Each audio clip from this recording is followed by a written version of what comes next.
A former slot floor manager just revealed something casinos have been trying to keep quiet for the past 18 months. And what he told me could fundamentally change how you approach slot machines the next time you walk onto a casino floor.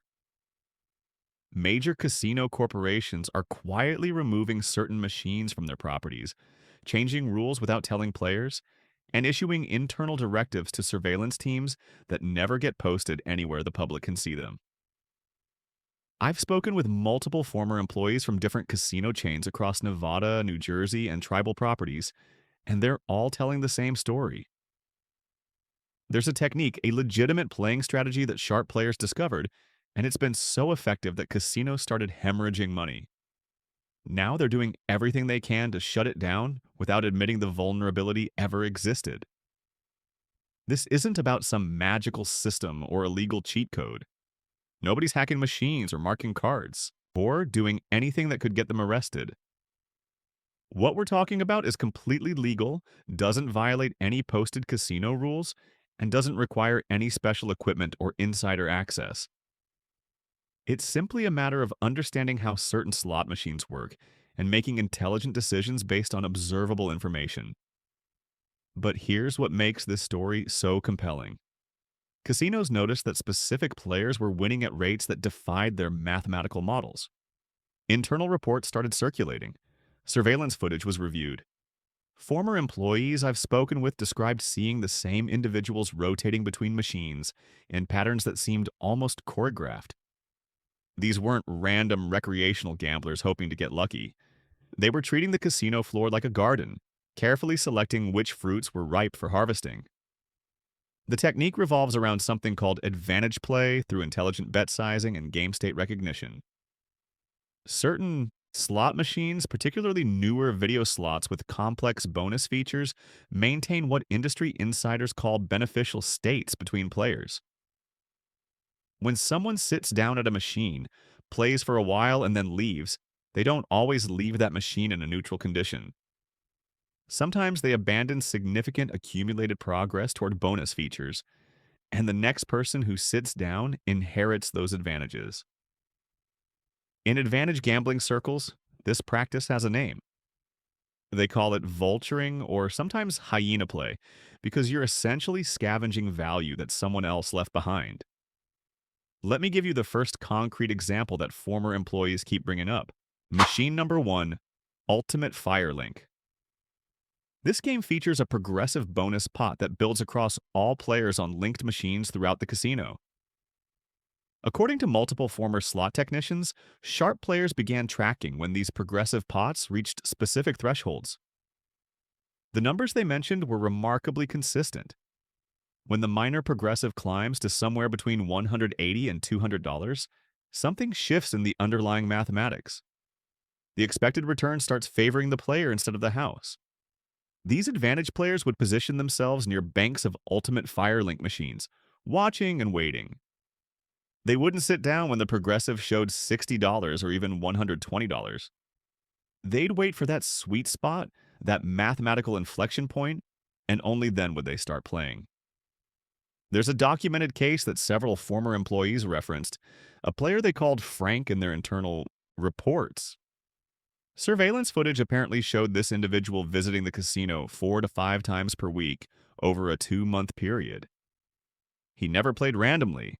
He had a clipboard, and later they discovered he was maintaining detailed records of progressive levels across different machine banks.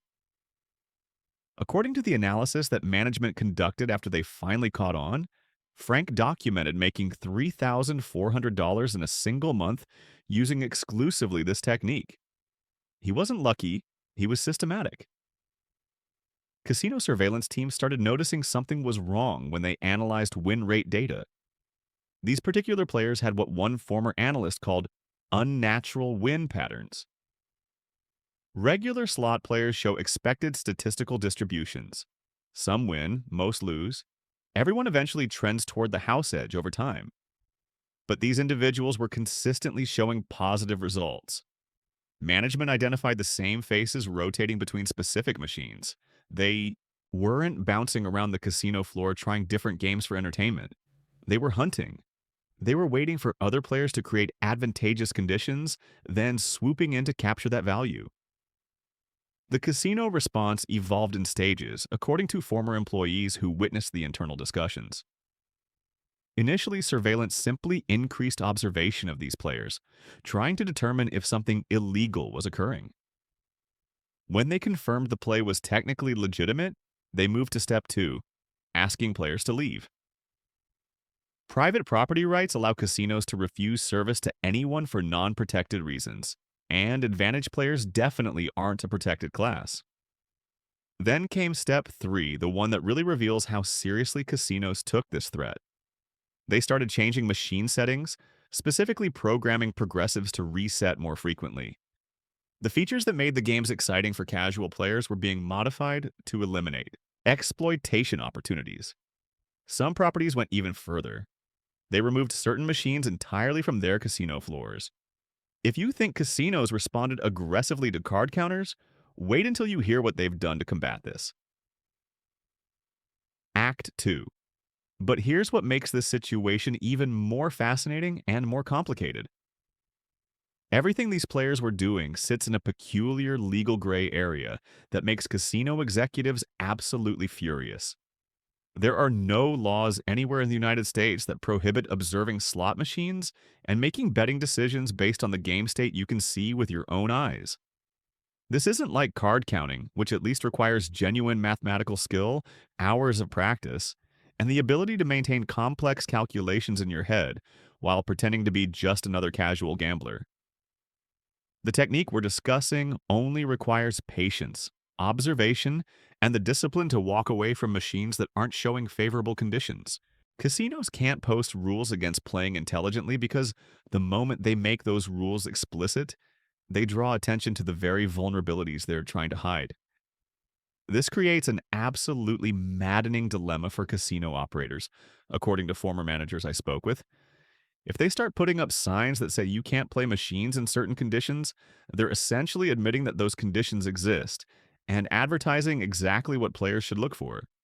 If they modify machines too obviously or remove popular games without explanation, word spreads through player communities and suddenly everyone knows something exploitable was happening.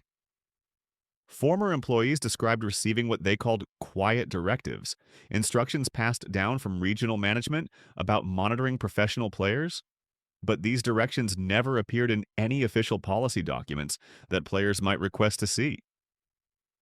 Internal memos carefully referred to this as a game integrity issue rather than advantage play, probably because the legal department understood how problematic it would be to officially acknowledge that their slot machines could be beaten. Casino corporations actually hate this vulnerability more than they ever hated card counting, and the reasoning becomes clear when you understand the economics involved. Card counting affects table games, which are already heavily scrutinized with sophisticated surveillance systems, pit bosses watching every hand, and relatively small numbers of seats that can be monitored by trained staff. This slot machine exploitation affects their most profitable product category. Machines that are spread across massive casino floors with hundreds or thousands of units, generating the majority of gaming revenue at most properties. One former revenue analyst estimated that if just 5% of slot players started employing these techniques systematically, casino slot revenue industry-wide could drop by hundreds of millions of dollars annually. That's not a minor concern. That's an existential threat to their business model.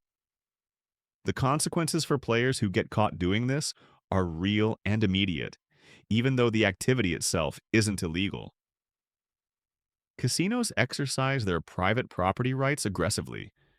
You can be asked to leave, formally trespassed so that returning becomes criminal trespassing, and barred from casino rewards programs that you might have spent years building up.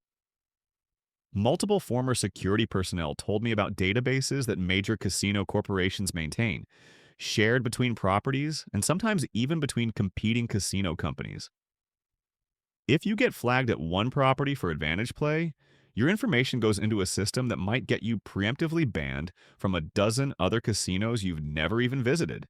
According to one former surveillance operator, there's an informal watch list that circulates through certain gaming markets, complete with photos and descriptions of known advantage players.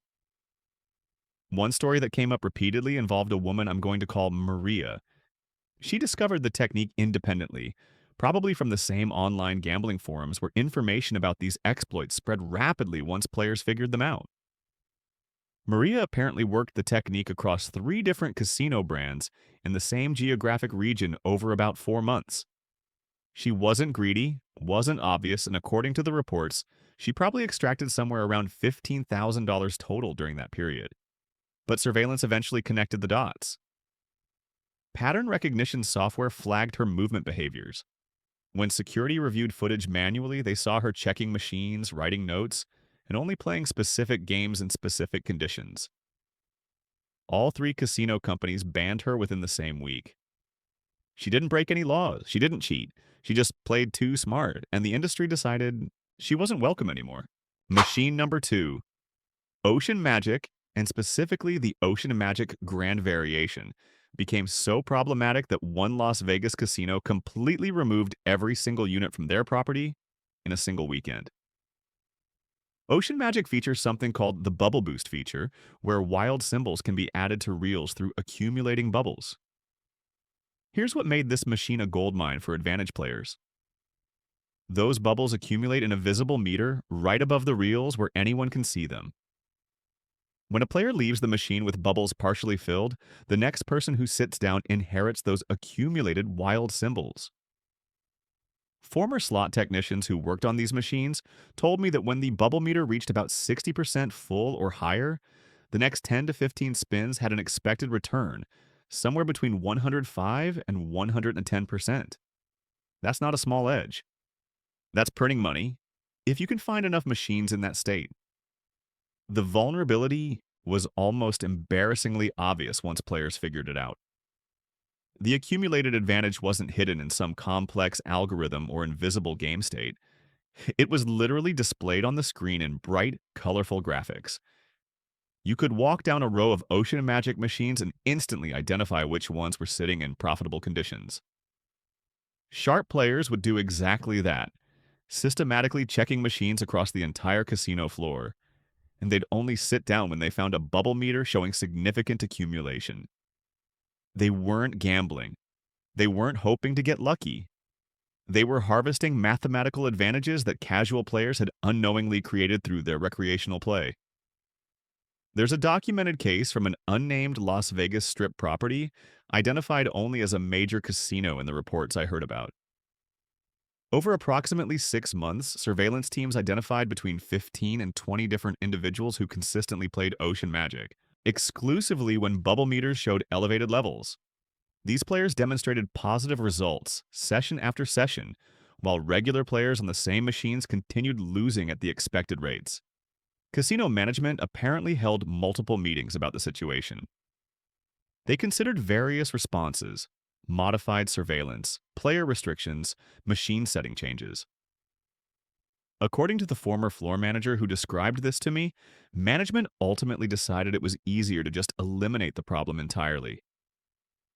One weekend, all 40-plus Ocean Magic machines got pulled from the floor and replaced with different games. Players who came in the following Monday looking for their favorite machines found empty spaces and eventually completely different slot cabinets. The casino never announced why. They never explained the change. They just quietly erased the vulnerability. Now, most advantage players discovered Ocean Magic through trial and error or online forums, but the real breakthrough came when sharp gamblers figured out what industry insiders call bonus banking, or accumulator mechanics. These represent a fundamental design philosophy that slot manufacturers embraced heavily between about 2016 and 2020. The concept seemed brilliant from a game design perspective. Create machines where players accumulate visible progress toward bonus features across multiple spins, and make that progress persistent even if someone walks away. The psychology behind this was actually quite sophisticated, according to former game designers I spoke with. When players see accumulated progress, when they watch meters filling or symbols collecting, they develop what behavioral economists call the sunk cost fallacy. They feel invested. They don't want to abandon progress they've already paid for with previous bets. Internal research that manufacturers conducted apparently showed these accumulator features increased average time on device by 35% compared to traditional slot designs. Players stayed longer, played more spins, and generated more revenue per session. But there was an unintended mathematical consequence that nobody in the design departments seemed to anticipate. Every bit of accumulated progress represented accumulated value. When a casual player invested 80 or 100 spins worth of bets to partially fill a collection meter or accumulate bonus symbols, they were essentially building equity in that machine. If they left before triggering the feature, that equity didn't disappear. It sat there, visible on the screen, waiting for the next player.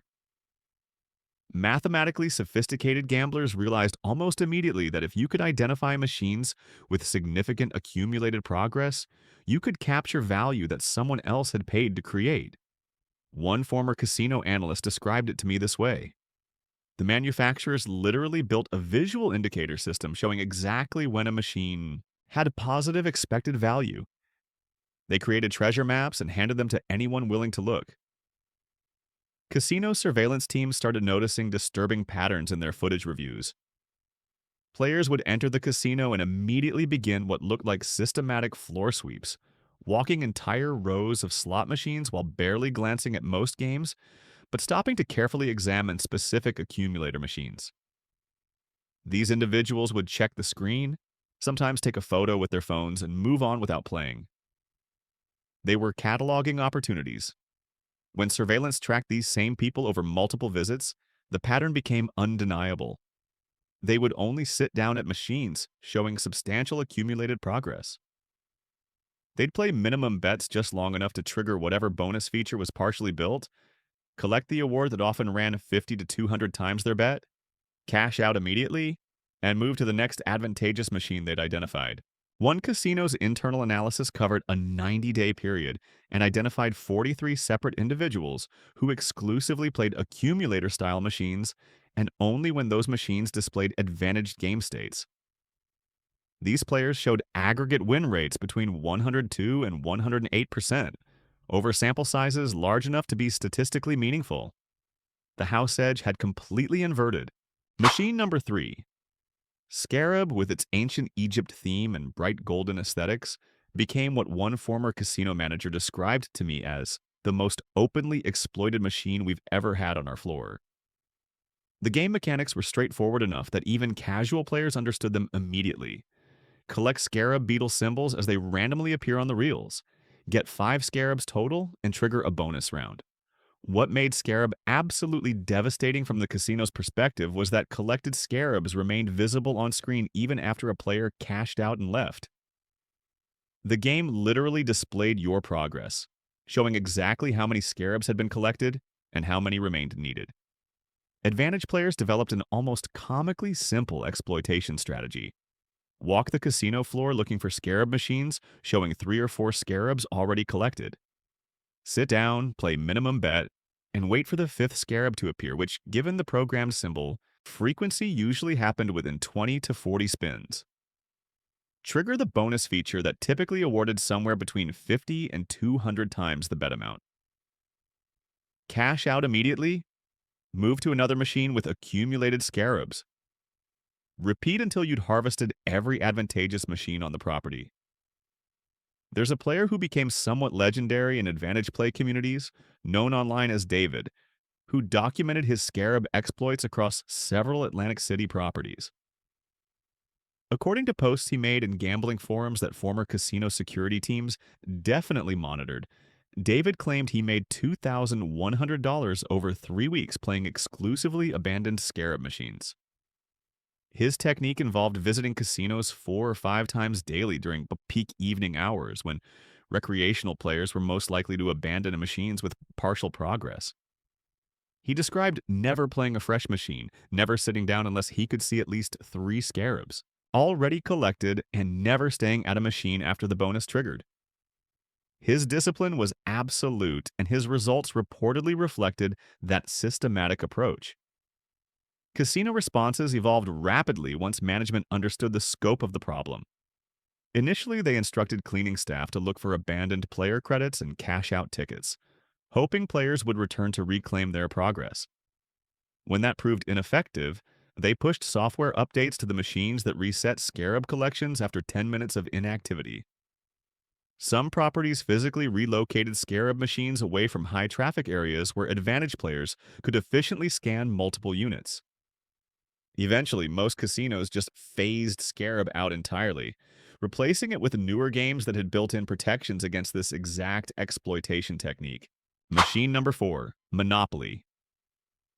Big Event took the accumulator concept even further with its property collection system, where players accumulated houses and hotels toward triggering a wheel spin feature. The wheel awards ranged dramatically from small prizes up to 500 times the triggering bet. But the key exploitation factor was that houses and hotels persisted between players exactly like scarabs did. Former slot technicians shared data suggesting that machines showing 8 or more accumulated houses had genuinely positive expected value for the next wheel trigger. Advantage players learned these thresholds quickly and hunted machines accordingly. One case that multiple former employees mentioned involved what surveillance identified as a coordinated team of 4 individuals working together across a Midwest casino chain. They would split up upon entering a property, each person checking different sections of the slot floor and say text each other with locations of machines showing advantageous accumulation states. Security footage apparently showed this team systematically harvesting Monopoly big event machines across 5 different casino properties over 2 months. Conservative estimates suggested they extracted somewhere between $8,000 and $12,000 using nothing but patience, communication, and knowledge of game mechanics. Casino surveillance eventually identified the pattern, connected all 4 individuals, and every one of them received permanent bans from the entire casino chain. What followed was an arms race of sorts. Initial Monopoly. Big event versions had no protections whatsoever. Updated versions added decay features where accumulated houses would slowly disappear over time. Later versions reset all progress automatically when a player cashed out. Current generation machines mix persistent and non-persistent elements in ways designed to confuse advantage players about whether opportunities actually exist. But here's what advantage players figured out. Those older, unprotected machine versions still exist in smaller markets, regional casinos, and tribal properties that don't upgrade equipment as frequently as major Las Vegas or Atlantic City operators. Sharp players specifically seek out these locations now, traveling to secondary markets specifically because the vulnerable older machines are still in operation and still exploitable using techniques that were documented years ago. Machine number 5, Golden Egypt, represents the single game that appeared in more corporate memos and executive briefings than any other slot machine in modern casino history, according to multiple former operations managers I interviewed. This particular game featured gemstones that would appear randomly on the reels during normal play, and these gems accumulated in a visible meter displayed prominently at the top of the screen. Collect 18 total gems and you would trigger something called the Pharaoh's Fortune bonus round. The collection process typically required somewhere between 100 and 150 spins for a casual player betting standard amounts, which meant most recreational gamblers would accumulate 12 to 16 gems before their bankroll depleted, or they simply got bored and moved to different entertainment. Those partially filled meters represented enormous accumulated value sitting in plain sight across casino floors nationwide. Former slot analysts who worked directly with performance data told me something remarkable about Golden Egypt's mathematics. When a machine sat abandoned with 16 or 17 gems already collected, meaning just 1 or 2 gems away from triggering the bonus, the expected return for the next 30 to 40 spins hovered around 108%. That edge might not sound overwhelming to someone unfamiliar with advantage play, but professional gamblers understand that even a 2 or 3% advantage becomes extraordinarily profitable over sufficient volume. The Pharaoh's Fortune bonus itself typically awarded between 100 and 300 times whatever bet amount triggered it, meaning a player who sat down at minimum bet could potentially win $60 to $180 from investing maybe $20 to $30 worth of action. The risk-reward ratio was absurdly favorable for anyone who understood what they were looking at. The exploitation became systematic in ways that genuinely shocked casino management. Online gambling forums developed entire threads dedicated to Golden Egypt hunting strategies. Players would post photographs of casino floor layouts with machine locations marked and numbered. Some Advantage players published gem count reports from specific properties, essentially creating real-time maps of available opportunities. One particularly dedicated individual apparently made a daily circuit, visiting 5 different casinos across a metropolitan area, playing nothing except Golden Egypt machines that showed 14 or more gems accumulated. Former surveillance operators described watching this person on camera, seeing them walk directly past hundreds of slot machines without even a glance, moving purposefully toward Golden Egypt units, checking the gem count on screen, and either sitting down to play or moving on depending on what they observed. Documentation that was shared with me suggested this individual was generating between $500 and $800 daily using exclusively this technique. The breaking point came when a major casino corporation, described to me only as a significant Las Vegas operator with properties across multiple states, conducted comprehensive internal analysis of their Golden Egypt performance metrics. The numbers were alarming enough to trigger executive-level meetings. Golden Egypt machines were underperforming revenue projections by 8 to 11% consistently across all properties. When analysts cross-referenced this data with surveillance footage and player tracking information, the pattern emerged clearly. Professional Advantage players were significantly impacting overall machine performance.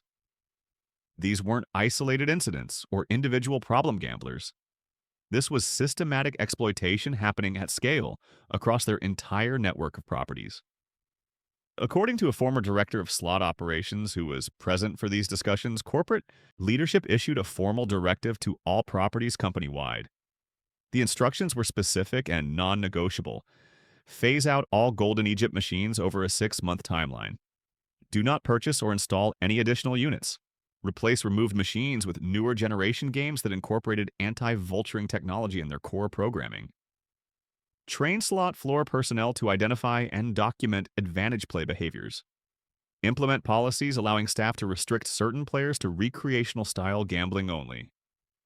The directive created interesting real-world consequences that former employees witnessed firsthand. There's a player that several people mentioned, someone they called Robert in their reports, who apparently got approached by casino security while playing Golden Egypt with 16 gems showing on screen. Security didn't accuse him of anything illegal. They didn't claim he was cheating or violating posted rules. Instead, they used carefully scripted language, telling Robert he was playing in a manner inconsistent with recreational gambling and asking him to either play different games or leave the property. Robert wasn't formally banned or trespassed, but he was effectively discouraged from the specific behavior that casinos found problematic. This approach became something of a template that multiple casino corporations adopted. Rather than outright banning Advantage players and creating potential legal complications or public relations problems, they would intervene with polite but firm requests that players modify their behavior. The message was clear even if it remained unspoken. We know what you're doing, we don't like it, and we're asking you to stop. Golden Egypt's current status varies dramatically by market according to recent reports. The game has been almost completely eliminated from major Las Vegas and Atlantic City properties. You might find 1 or 2 units tucked in corners, but the banks of 8 or 12 machines that used to be common have vanished.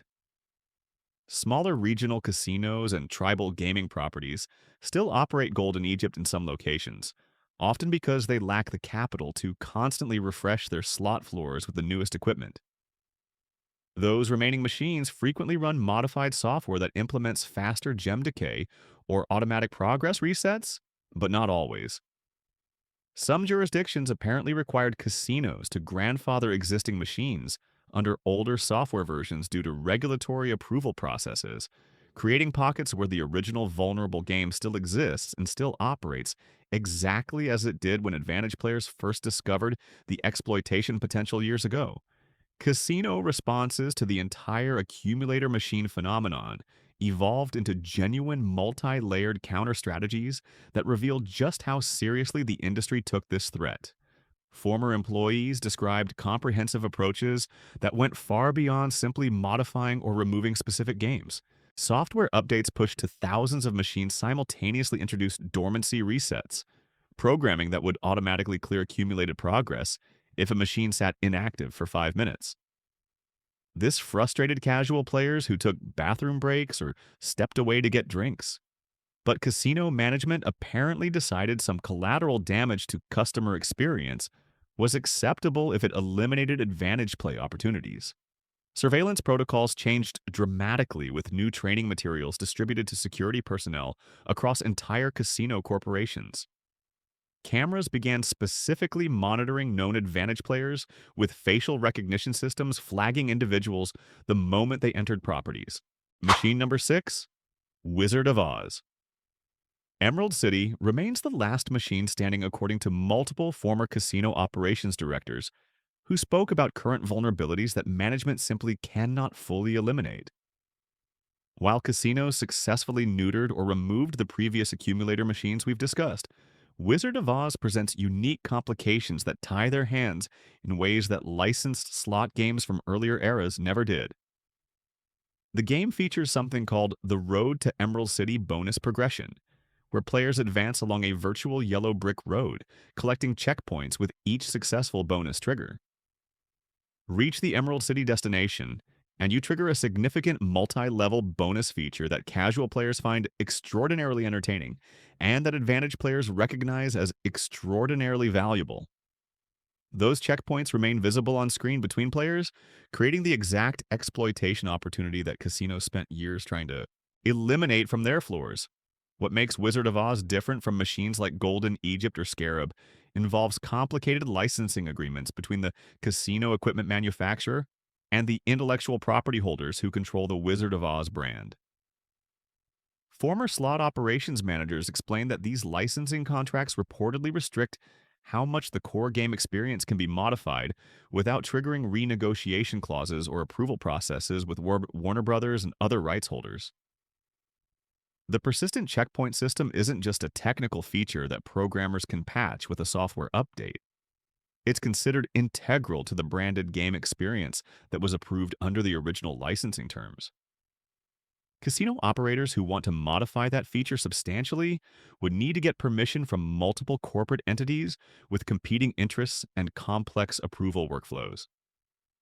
One former director of slot operations told me that management seriously considered just removing Wizard of Oz entirely like they did with Ocean Magic, but player complaints and revenue analysis changed their minds. The machine generates massive handle from casual players who love the theme and the entertaining bonus features. Removing it would likely cost more in lost recreational player revenue than they lose to advantage players exploiting the checkpoint system. The specific vulnerability involves those yellow brick road checkpoints, 12 total positions that must be completed before reaching Emerald City. Former slot analysts shared data suggesting that machines showing 9 or more completed checkpoints have genuinely positive expected value for players who sit down and play through to the Emerald City trigger. The bonus awards from reaching that destination typically range from 75 times the bet up to 200 times, depending on various random factors within the bonus structure.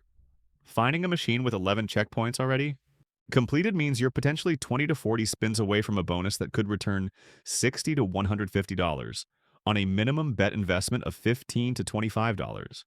Those aren't hypothetical numbers from theoretical models. Those are real-world opportunities that advantage players continue finding and exploiting regularly, even now in 2024 across major casino markets.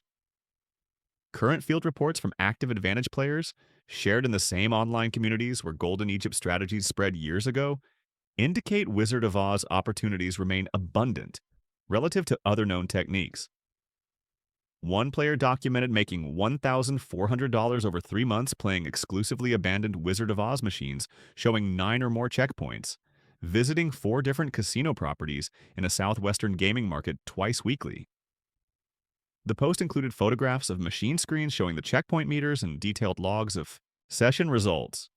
Casino management clearly knows this continues happening, but the cost-benefit analysis apparently favors tolerating limited advantage play rather than removing a machine that ranks among their highest earning games for overall slot floor revenue. A quote from a former casino operations executive captures the pragmatic reality perfectly. "We know it's vulnerable, but it's also one of our highest earning games. So we manage the problem rather than eliminate the revenue source entirely." The management approach casinos employ for Wizard of Oz differs noticeably from their historical responses to other accumulator machines. Surveillance teams pay particular attention to players on these units, with security personnel receiving specific instructions to monitor play patterns and session durations. Slot attendants get trained to notice when the same faces appear repeatedly at Wizard of Oz machines and to document those observations for management review. Some properties limit the number of Wizard of Oz units on their floors despite customer demand, specifically to reduce the total opportunity pool available to advantage players. Strategic placement decisions put remaining machines away from main entrances and high traffic areas where systematic scouting becomes easier. When surveillance identifies suspected advantage play, intervention happens more quickly and more directly than it might for other games, with players getting approached and questioned about their intentions after just one or two suspicious sessions, rather than the extended observation periods that other situations might receive. Industry insiders suggest this current situation has a finite timeline despite the licensing complications. Existing contracts between manufacturers and intellectual property holders eventually come up for renewal, and those renegotiations provide opportunities to modify game features that current agreements protect. Multiple former employees estimated that vulnerable versions of Wizard of Oz likely have 18 to 24 months remaining before contracts renew and next generation machines incorporate anti-vulturing features as standard elements that all parties approve during the licensing process. Advantage players operating in this space understand they're working within a closing window, and some have reportedly intensified their activity specifically to maximize returns before the opportunity disappears permanently, like so many accumulator machines before it. But beyond the specific machines and technical exploitation methods, this entire phenomenon raises genuine ethical questions that don't have simple answers regardless of which perspective you approach from.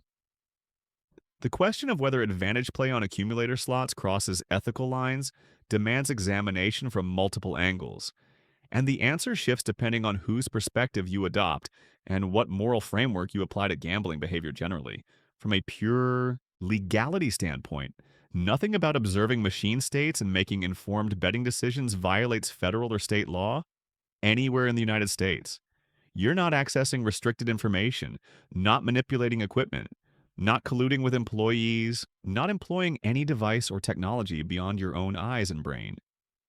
The information you're using to make decisions is literally displayed on a screen that the casino intentionally placed in public view. If a retail store accidentally misprices an item and you purchase it at the marked price, very few people would consider that unethical behavior, even though you're benefiting from the merchant's error. The advantage play situation with these slot machines operates on remarkably similar principles. Casino corporations naturally view this through an entirely different lens, and former employees shared perspectives from internal discussions that reveal genuine frustration with what management considers exploitation of unintended game features. The argument from the casino side holds that these machines were designed for recreational entertainment, that the accumulator features exist to create engagement and excitement for casual players, and that advantage players are violating the spirit of how these games were meant to be experienced. One former casino executive framed it to me this way: these players are essentially scavenging value that casual players generated through their losses. When someone plays Golden Egypt and accumulates 16 gems before their money runs out, they paid for that progress with real dollars and real losses. The advantage player who sits down next captures value they didn't create and didn't pay for. That perspective has some emotional resonance, even if it doesn't translate into legal wrongdoing. Casino operational costs increase when they need enhanced surveillance, additional staff training, modified equipment, and replacement machines specifically because advantage players found ways to beat games that were supposed to be mathematically unbeatable.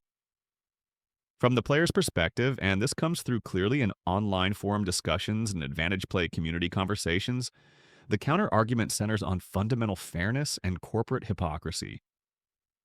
Casinos built their entire business model on mathematical advantages that guarantee long term profits from every game they offer.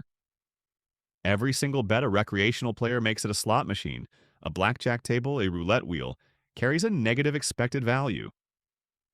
The house edge is baked into the mathematics, disclosed nowhere that players can easily find it, and designed specifically to extract money from customers over time.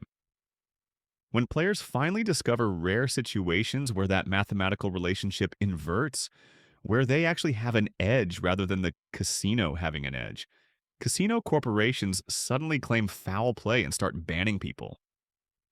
One advantage player expressed it to me bluntly: I'm just playing the games they chose to offer using information they chose to display. If they didn't want this outcome, they shouldn't have designed machines this way. The manufacturer side of this equation involves perhaps the clearest ethical failure in the entire situation.